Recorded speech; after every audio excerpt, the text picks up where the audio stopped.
noite, Lagoinha! Glória a Deus! Bom que ele falou, deu tempo de eu dar uma acalmada. Glória a Deus. Olha, obrigado por tudo, gente. Vou dar uma pequena palavra, mas eu espero que o Espírito Santo de Deus, são pequenos conselhos, mas eu espero que o Espírito Santo de Deus te sacuda essa noite, te tire da sua zona de conforto, porque esse ano é o ano da provisão, amém? E eu vou estar trazendo uma palavra, e o tema dessa noite é vivendo a maior provisão. Quando nós chegamos aqui, quando era lá na garagem, quando você olha para nós, para a nossa família, talvez você não acredite, mas foi um momento muito complicado da nossa vida. Foi um momento que nós estávamos destruídos.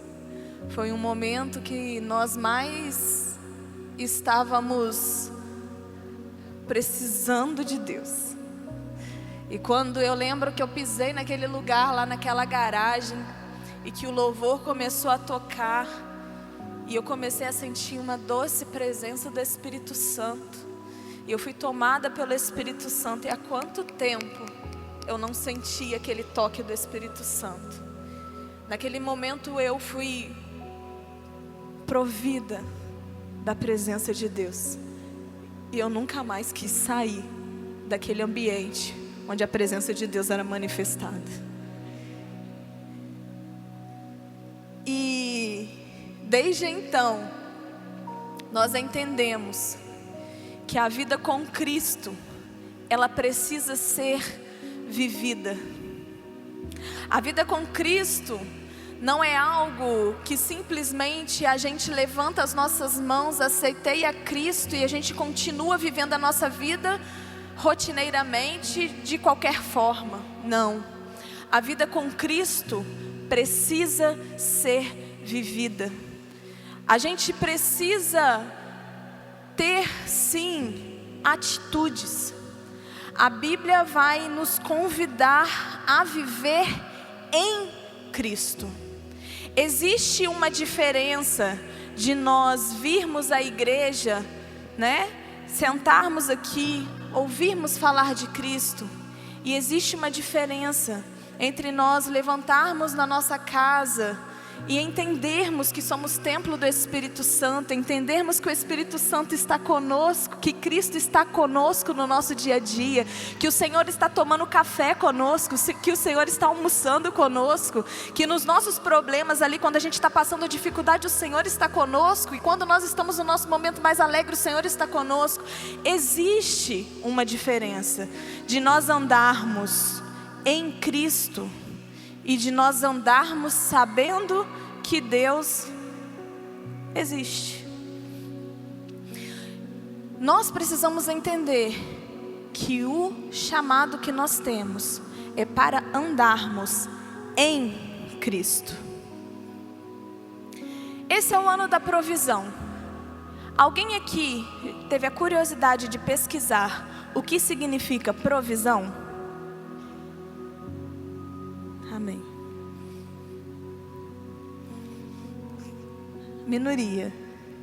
Então nós vamos definir agora. Amém? O que é provisão? Ato de prover, provimento, abastecimento, fornecimento. Ou seja, ter o necessário para a sua necessidade. Agora, se eu virar para vocês aqui nessa noite agora e falar com vocês assim: a provisão de Deus é sobre vocês, o que vem na sua mente? Eu libero essa palavra sobre a sua vida: a provisão de Deus é sobre vocês agora. O que vem na sua mente? O que arde no seu coração? Bens?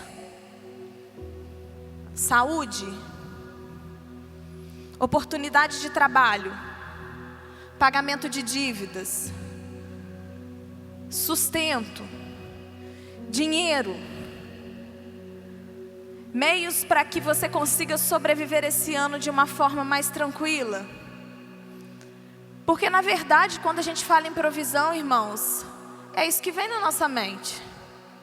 O que vem na nossa mente é o quê? São coisas que vão nos impedir de viver momentos de escassez.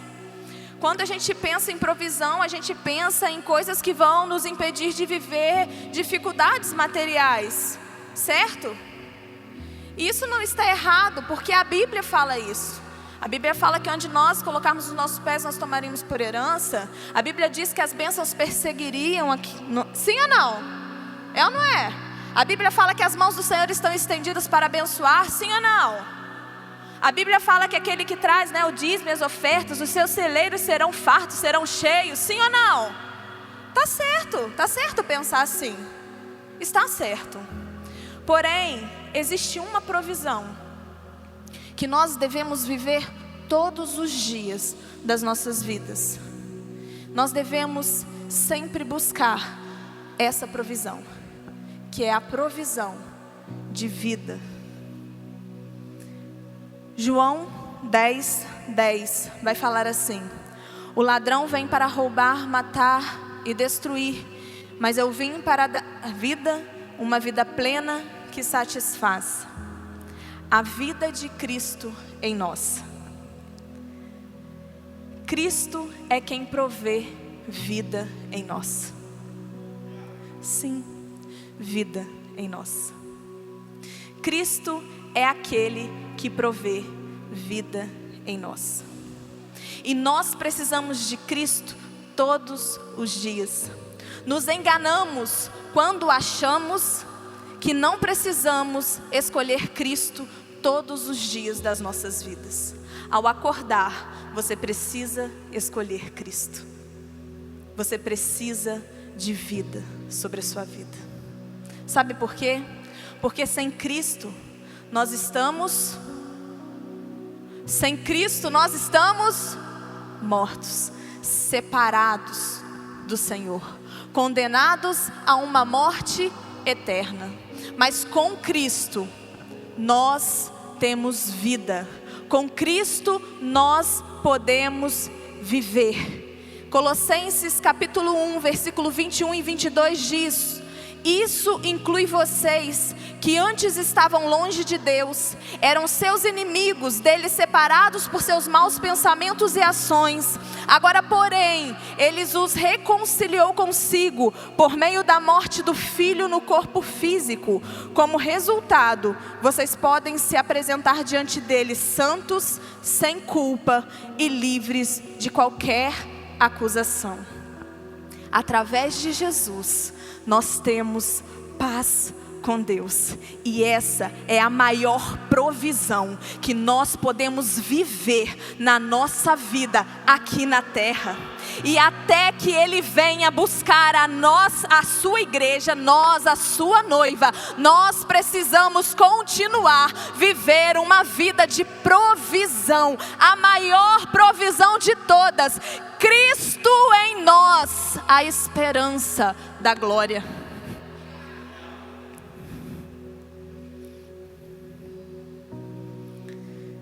Colossenses capítulo 2, versículos 6 e 7. Se você trouxe a sua Bíblia, eu quero que você abra ela agora. Colossenses capítulo 2, versículos 6 e 7. Se você tem o celular, abre no celular também.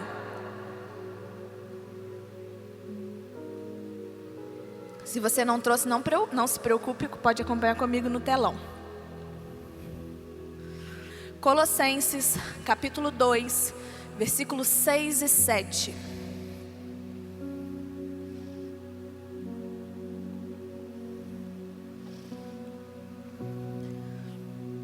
Diz assim: e agora, assim como aceitaram Cristo Jesus como Senhor, continuem a segui-lo. Aprofundem nele suas raízes e sobre ele edifiquem sua vida. Então sua fé se fortalecerá na verdade que lhes foi ensinada, e vocês transbordarão de gratidão. Eu vou ler mais uma vez. E agora, assim como aceitaram Cristo Jesus como Senhor, continuem a segui-lo, aprofundem nele suas raízes e sobre ele edifiquem sua vida. Então sua fé se fortalecerá na verdade que lhes foi ensinada e vocês transbordarão de gratidão. E agora eu quero contar para vocês 4 pontos para que você viva sempre a maior provisão na vida de vocês. E o primeiro ponto é aceitar a Jesus como seu Senhor. Porque se ouve tanto falar, você precisa aceitar a Jesus como seu Senhor e seu Salvador. Sabe por quê? Porque existe algo que aconteceu lá no início, quando tudo foi criado. Deus criou o homem e a mulher para si, para a honra e glória dele. Só que o pecado entrou e destruiu essa conexão. Sabe aquele hino que a gente canta aqui? Aquele fio que se rompeu da minha alma até a Deus. Sabe aquele fio? Só para ilustrar, para ficar mais fácil. Existia uma conexão. Essa conexão ela foi quebrada, ela foi rompida por causa do pecado. Quando Jesus veio e morreu morte de cruz, se fez maldição por nós e ressuscitou, ele venceu o pecado. O fato dele ter vencido o pecado, ele fez o quê? Ele reatou essa ligação. Ele conseguiu vencer aquilo que era capaz de nos separar de Deus.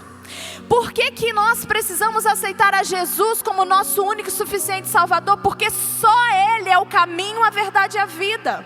Porque só Ele é o mediador, só Ele é capaz de perdoar pecados. Só o sangue de Jesus pode fazer isso.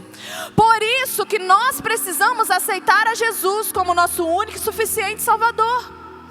Quando eu aceito a Jesus como meu único e suficiente Salvador, eu estou aceitando o sacrifício de Jesus e estou dizendo: sim, Jesus, eu entendi. Eu vou entrar por ti para ter comunhão novamente com o Pai. E quando eu faço isso, eu reconheço que eu sou pecador, que eu errei, que eu tenho perdão através de Jesus. E aí o que eu faço? Eu restauro o propósito de Deus na minha vida. Efésios capítulo 1, versículo 4 ao 8 diz assim: mesmo antes de criar o mundo, Deus nos amou e nos escolheu em Cristo para sermos santos e sem culpa diante dele. Ele nos predestinou para si, para nos adotar como filhos por meio de Jesus Cristo, conforme o bom propósito da sua vontade.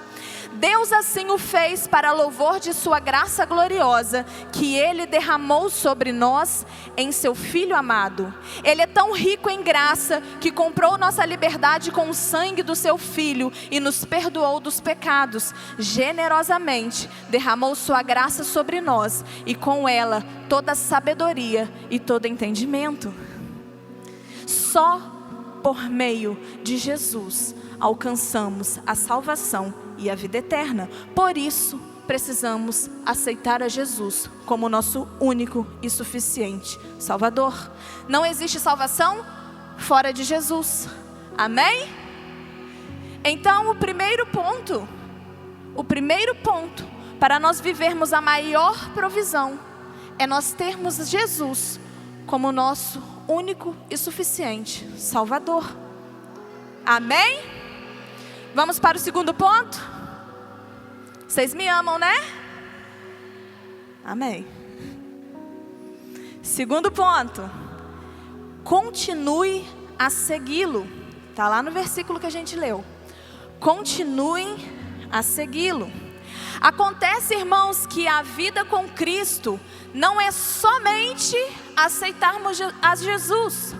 Existe um chamado para nós permanecermos nele. Só que permanecer muitas vezes não é fácil. Porque uma vez que nós recebemos uma nova vida, nós também temos uma nova maneira de agir, uma nova maneira de viver. Não tem como eu viver o novo fazendo o velho. Tem ou não tem? Não tem. Sabe o que acontece? Nós vimos, né, para cá, para esse lugar, com a cultura mundana, pensamentos mundanos, conceitos que nós fomos adquirindo na nossa criação. Sim ou não? Só que quando a gente chega aqui, que a gente começa a conhecer a Bíblia, conhecer mais de Deus, nós somos confrontados com a cultura do céu. E aí é que começa. Sabe por quê? Porque nós precisamos entender que nós seremos confrontados. Se eu recebi a Jesus como meu Senhor, como meu Rei, eu tenho que entender que é Ele quem governa. E quem governa faz o que, gente? Quem governa faz o que? Manda. Manda quem pode, obedece quem tem juízo. E o Senhor, Ele começa a estabelecer ali, né, modo de proceder. Ele fala assim: olha, tenha uma vida governada pelo Espírito. Não deixe que a vontade da sua carne governe a sua vida. Pelo contrário, não seja dado ao vinho, mas permita-se encher pelo Espírito. Amém? O que Jesus fala lá no Sermão do Monte? Se o seu irmão te der um tapa na cara, dá outro na cara dele. É isso? Não. O que ele fala? Dá outra face. Pois é. Se o seu inimigo te pedir para você caminhar uma milha, o que você fala? Vai você. É isso? Não, caminha mais. Exatamente. Você começa a ser confrontado em pequenas atitudes. Sabe aquela língua grande que às vezes você tem? Pois é, morde e engole. Tem que diminuir um pouco. Exatamente, é a cultura do céu, irmãos.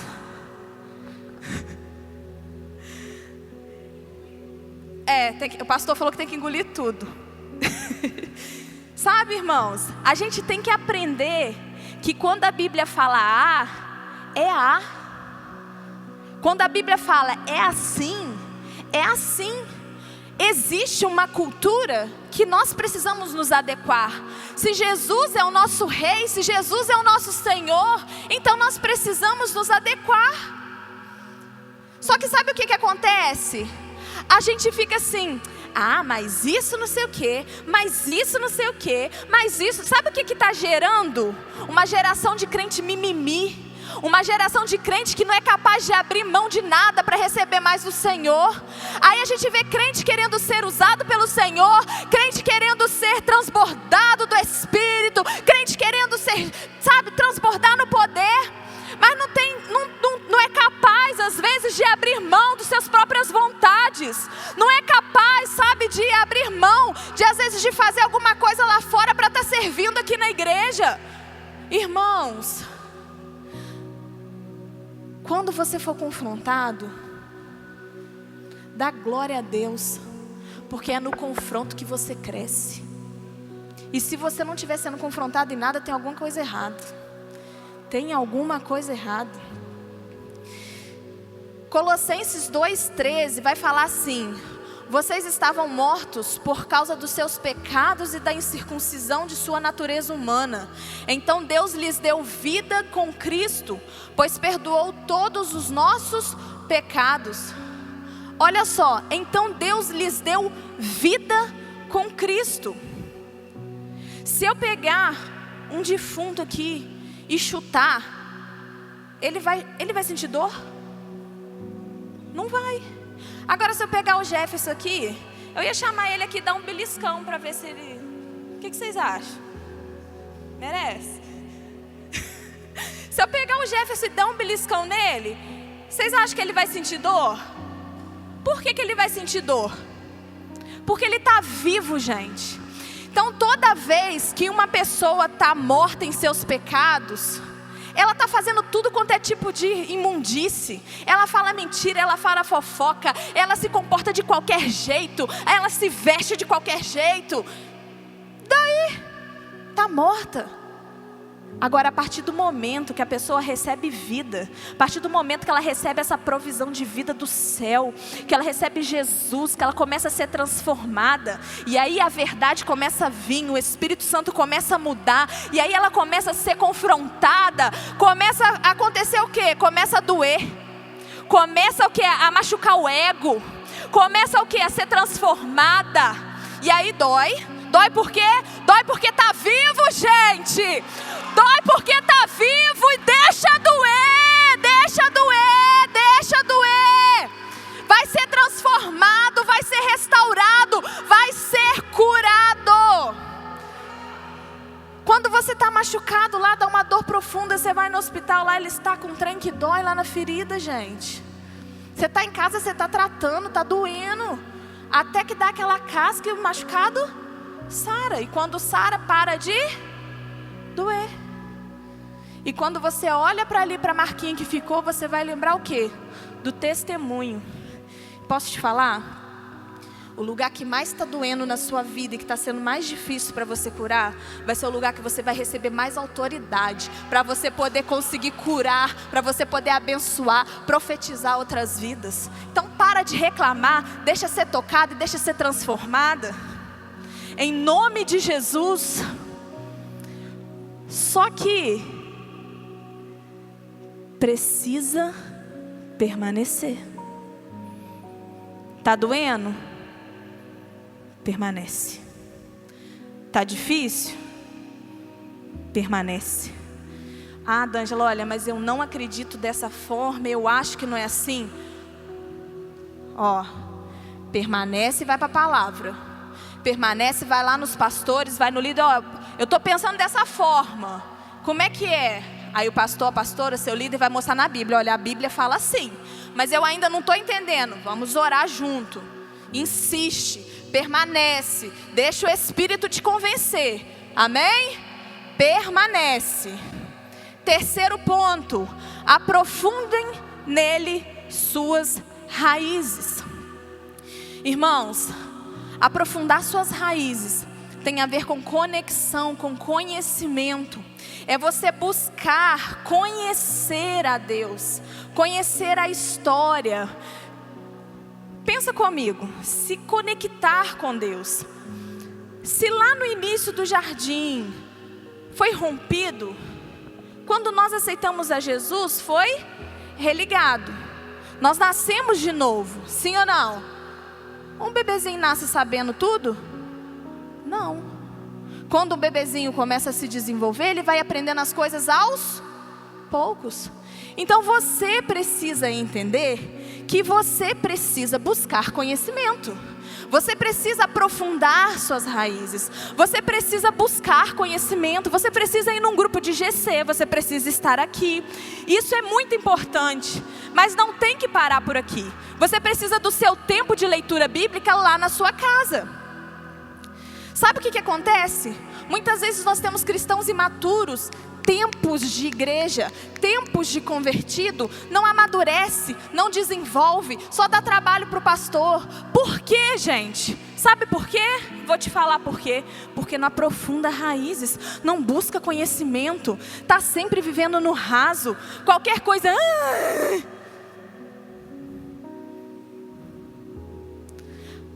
Quando o apóstolo fala sobre raízes, ele tem um motivo. Porque as raízes de uma árvore, ela tem 4 funções. A primeira é captar nutrientes suficientes para o desenvolvimento da árvore. Se uma árvore é bonita, produz frutos, é porque as suas raízes estão buscando nutrientes. Não vive de aparência. Não é qualquer coisa que derruba. Não é qualquer coisa que, sabe, destrói. Está ali, existe verdade. Onde a pessoa chega, a pessoa que tem raízes, que passam nutrientes, que buscam a palavra, que tem verdade, onde ela chega você consegue sentir a presença do Espírito. Existe discernimento, existe verdade nela. Outro ponto das raízes da árvore é armazenar carboidrato para que nos tempos de seca ela possa continuar fornecendo o alimento necessário para a árvore. Sabe, irmãos, quando nós temos leitura da palavra, algo acontece. Por quê? A Bíblia diz que à medida que nós vamos lendo e permitindo que o conhecimento vai mudando os nossos pensamentos, nós vamos mudando. Então, em tempos de dificuldade, sabe o que vai acontecer? Ainda que as circunstâncias sejam adversas, a palavra está viva dentro do nosso coração. E é a palavra que vai, sair de dentro. Ela vai o quê? Trazer à tona, ela vai trazer de dentro para fora uma fé inabalável. Por isso que é importante nós aprofundarmos raízes, nós conhecermos a palavra. Amém? Terceiro ponto das raízes. Elas espalham pelo solo, permitindo o alcance de recursos, o que é importante para a sua sobrevivência. As raízes das árvores se espalham em busca de novos nutrientes. Agora deixa eu te falar, quanto mais você se aprofunda na palavra, mais coisas são reveladas a você. Eu não sei se você já teve a experiência, mas eu já tive a experiência de às vezes pegar a Bíblia e estar lendo. Já passei ali umas 500 vezes no mesmo versículo.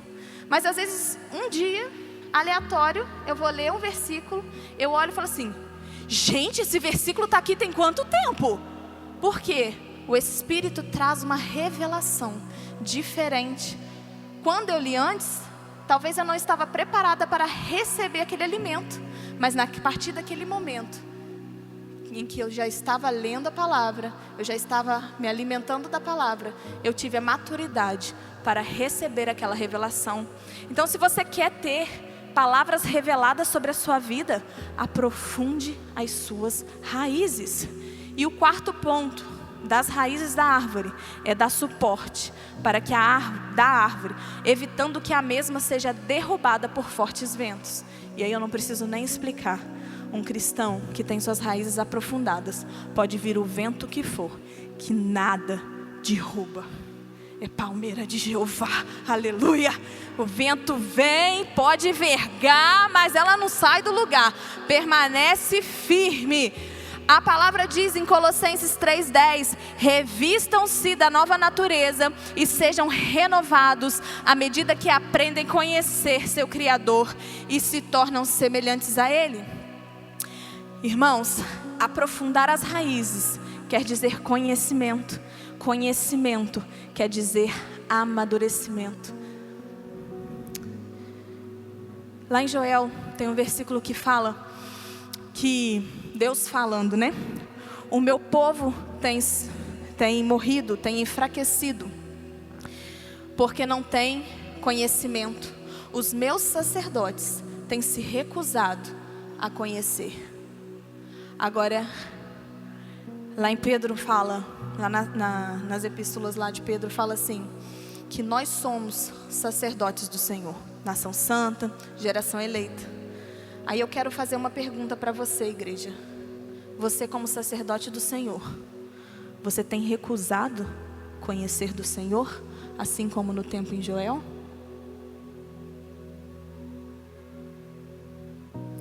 O povo estava perecendo porque faltava conhecimento. Mas a falta de conhecimento era porque os sacerdotes se recusavam a conhecer. Agora eu quero te perguntar: você tem se recusado a conhecer? Às vezes você quer ter uma fé inabalável. Você quer ser uma pessoa, sabe, que tem sempre uma palavra pronta. Você quer às vezes estar aqui trazendo uma palavra. Eu acho lindo quando uma pessoa pega o microfone e traz uma palavra. Eu quero ser um pregador da palavra. Eu quero ser isso. Mas você não gasta um tempo para pegar a Bíblia e ler a palavra. Irmãos, em nome de Jesus, quantos de vocês, quantos de nós que estamos aqui,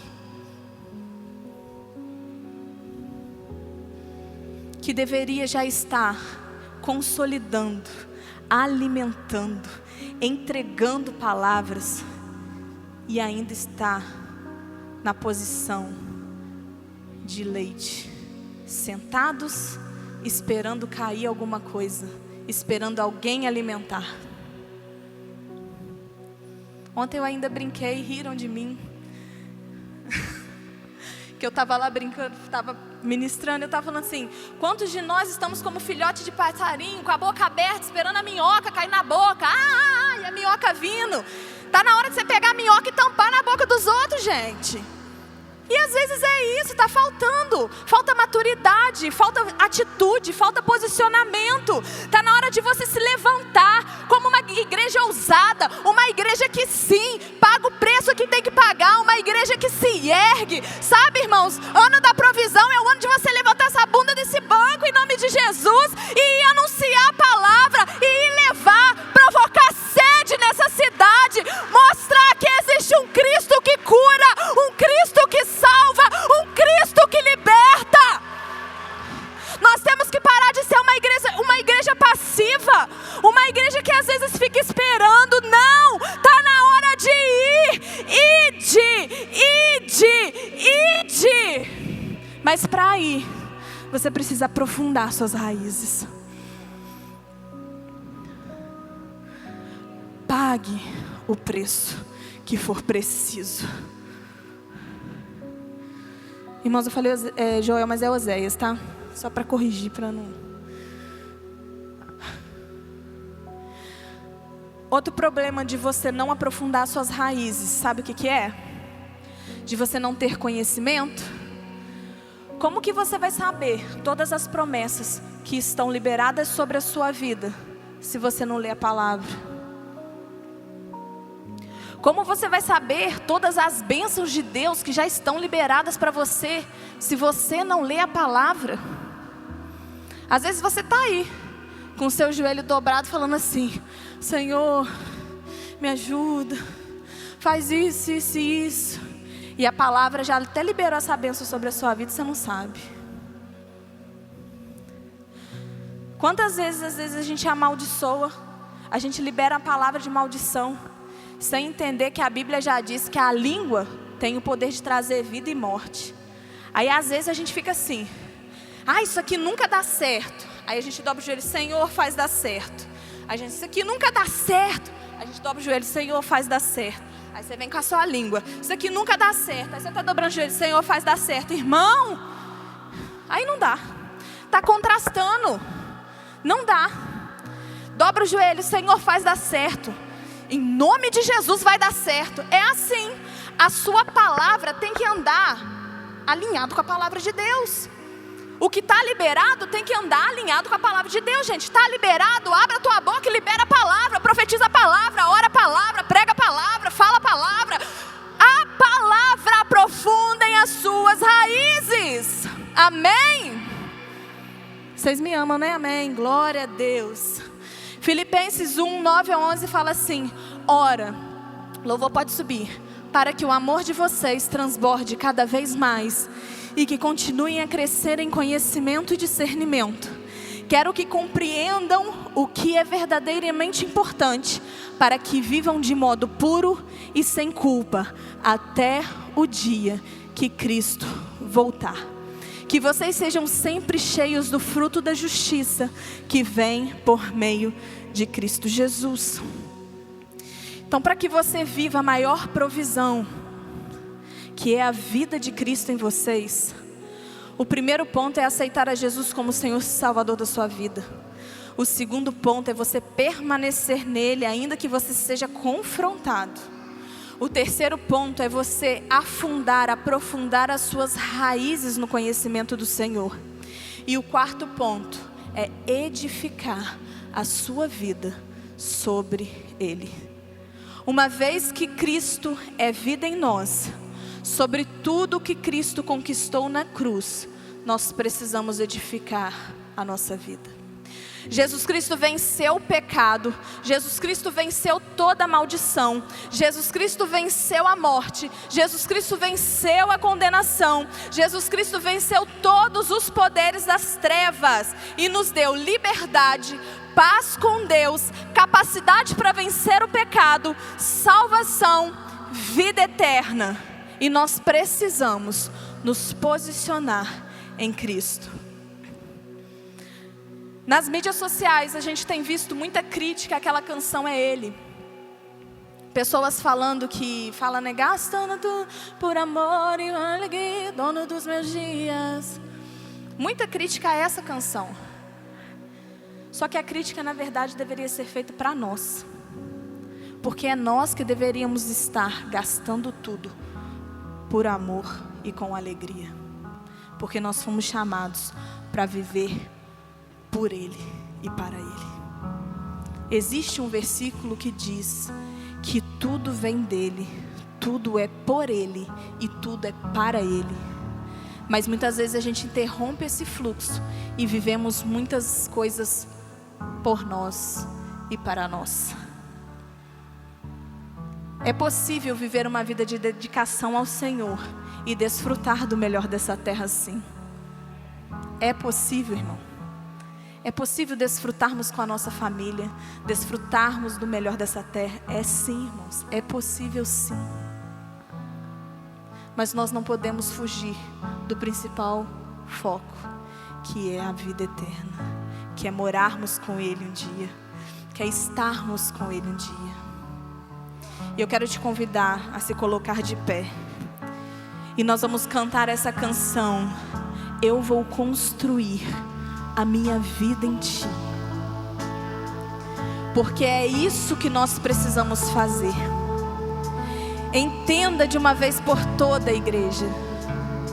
Nós somos chamados para viver em Cristo Jesus. Nós somos chamados para viver nele. É nele a maior provisão que nós podemos viver. É a vida de Cristo em nós.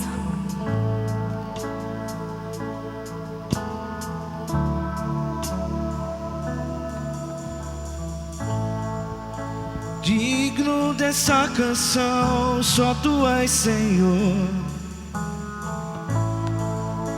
Digno do meu louvor, só Tu és, Senhor. Digno da minha vida, Tu és, Senhor. Oh, eu sou Teu.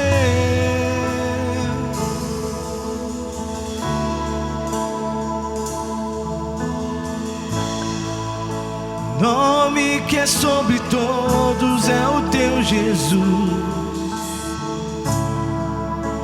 Fonte da salvação, só Tu és, Jesus. Digno da minha vida, Tu és, Jesus. Oh, eu sou Teu, eu sou Teu. Santo, és incomparável, és inigualável. Abre os meus olhos, Senhor. Mostra quem Tu és e enche o meu coração